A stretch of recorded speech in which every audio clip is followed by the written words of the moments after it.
sono contento di essere presidente di questa associazione che raccoglie purtroppo tantissime persone che ahimè stanno perdendo la vista per questa malattia genetica ereditaria che, come ho detto, si chiama retinite pigmentosa.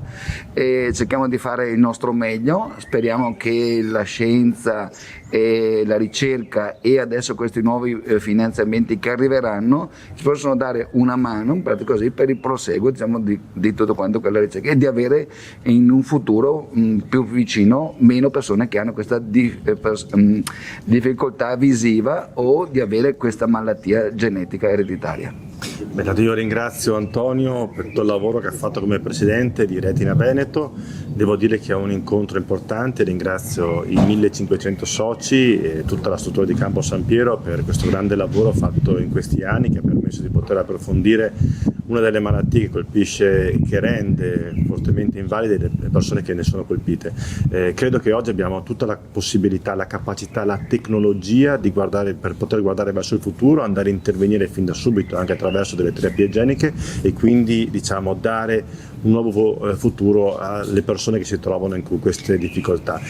Tutto sta chiaramente nel cooperare, nel continuare a lavorare insieme tra chi sul territorio gestisce le associazioni, chi all'interno degli ospedali presta un servizio eccezionale e chi nella politica deve guardare alle problematiche cercando di portare le risorse economiche innanzitutto e soprattutto una visione, in questo caso addirittura più importante ancora, verso il futuro per riuscire a curare finalmente queste malattie. Io sono uno che è abbastanza, posso dire, cocciuto, però io sono più dalle parole ai fatti, così. Quindi la concretezza di tanto quelle che sono dalla parte politica le parole che poi ci proseguono con i fatti, se no io sarò uno di quelli che li accelererà sempre fino a che non arrivo al risultato come è stato quello della Redacam.